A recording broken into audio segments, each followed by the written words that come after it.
Hi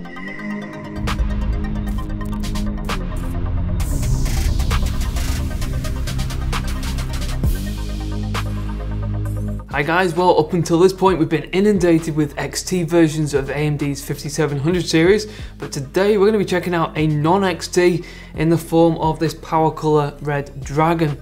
Now compared to the Red Devil cards, Red Dragon here features more of a basic design, less aggressive cooling, and is also cheaper, making it a much more affordable option for those on a tight budget. So while PowerColor's flagship has a triple fan configuration, the Red Dragon utilizes just two. It's also quite a slim, simple looking card, which I'm sure many of you will favor over the big, bulky and multicolored designs from other partners. Finding this card right now might be quite difficult, but here is the pricing. It is $359 in the US, $369 in the UK, and then $640 in Australia. And so one of the cheaper 5700s that you can get, and also they're not far from the MSRP. The hope is that it's going to offer us more of a low noise solution compared to this reference design here, and also shave off a degree or two for the temperatures. This card also comes with a factory overclock, so it should offer us better performance. So the plan is to check this card out now in plenty of detail, and then we're going to put these two head to head and see what the results are like. And before we get into our review, today's video is brought to you by Be Quiet and their Dark Rock Slim CPU cooler.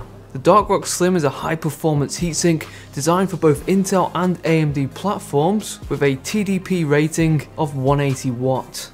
And as its name suggests, the Dark Rock Slim uses a compact design, making it possible to use in smaller configurations. It is also incredibly quiet with near silent operation. We actually reviewed this cooler in May and we gave it our premium award based on our experience with it. You can check out that review on the screen and find out more info at the link in the description. Okay, so this is Red Dragon. Quite a bit different from the Red Devil. This design is refined, it keeps things pretty simple, and there's nothing wrong with that at all. And so that shroud is plastic, and you can see that it doesn't stray away from being a double slotter, since the height can be regarded as low profile. The design of the cooler features two fans, and we'll go into the finer details later in the review when we detach the heatsink from the card. Side by side with the reference design, you can see that the PowerColor card is shorter but wider. Now the actual dimensions for the card are as follows. So for the length, Red Dragon is just under 240mm. For the width, you're looking at 119mm, and then the height 37mm. And so a huge difference between the cards that we've been looking at recently. This 5700 here is quite petite in comparison. This GPU has a factory overclock applied to it, but just like the XT, the standard 5700 operates in a different way to what we've seen from previous AMD generations. So there is no definitive or absolute value for the base or boost clock. Instead, we're given a range which is defined by the power limit. We should also note that temperatures and quality of silicon also play a role to determine the actual clock speed. And so taking that into account, Red Dragon has a GPU clock boost which can climb up to 1750 MHz, and the memory clock operates at the same frequency, 1750, so that is standard, no overclock there. At the end of the card, we have a BIOS switch allowing us to switch between OC or silent. Silent changes the fan curve to be less aggressive and also drops the clock speed and voltage. With this card, we also get 8GB of GDDR6, 2304 shader units, and this card is also PCI Express 4.0 compliant, DirectX 12 ready, and it supports OpenGL 4.6. So this card will occupy just two spaces on your board and case. And on the back panel, we get the typical selection for the video outs for the 5700. So we've got three DisplayPort 1.4s, those can give you up to 8K at 60, and one HDMI 2.0 that offers 4K at 60. And of course support for FreeSync 2 HDR. Now compared to the reference design, there are no differences for the power requirements. We still need an 8+6 pin connection, and a 650 watt power supply is advised as a minimum, which is quite demanding.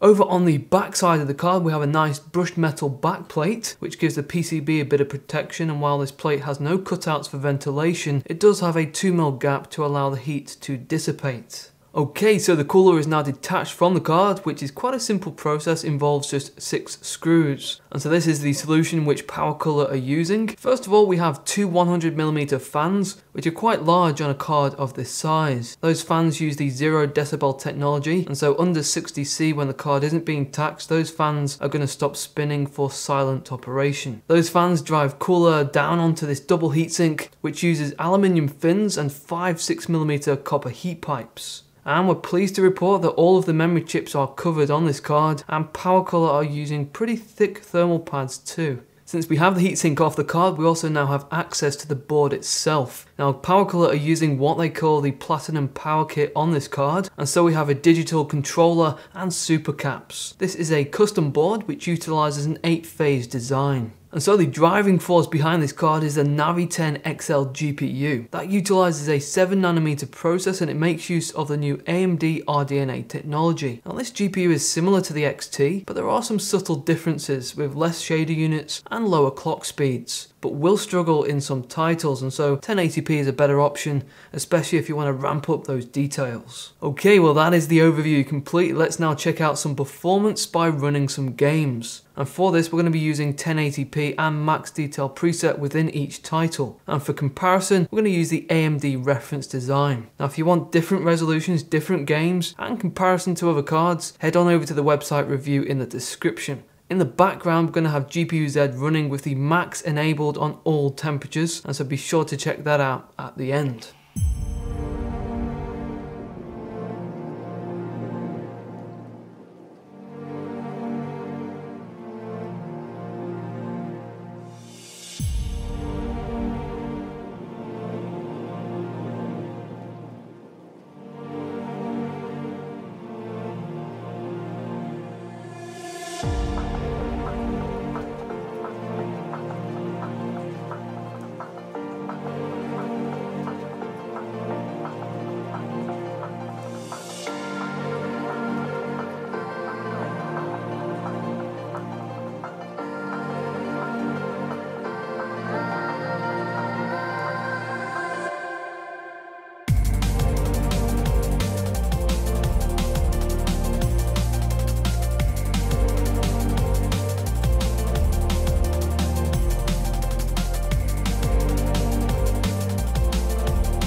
Okay, and if we just come out of our last game, we can see what GPU-Z reports there for the temperatures. And so there are the maximum values for both cards, showing you how Red Dragon compares to the AMD reference design.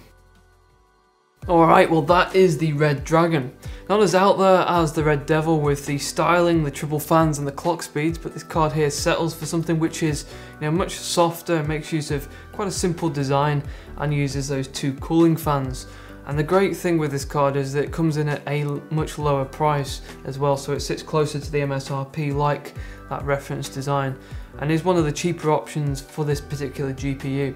It is $359 in the US, $369 in the UK, and then $640 in Australia. Now against the reference design, the cooler on this card offers quite a big improvement for both the GPU and the memory, and it is much quieter. And then on the performance front, we get around 5 extra frames per second due to that factory overclock. And so all the enhancements really that you want to see in an aftermarket card. We will of course be pushing this card here further in a manual overclock in the website review, along with testing this card here at different resolutions, different games against other cards. So the link for that is going to be on the screen and in the description. And so this card here, it seems to tick all the boxes, and like I say, it offers those improvements in all the areas which are most important. And for those not fussed about having a big flashy card with RGB, then this is a great option. But what do you guys think of the design here of this Red Dragon? Cast your vote in the top right corner, and of course leave a comment below. A massive thanks to you guys for watching today. Please give the video a like, as that always does help out. And if you want to catch more of our content, be sure to subscribe to the channel, making sure the bell notification is enabled so you don't miss out on that next one. Take care guys, enjoy the rest of your day, and I'll catch you soon.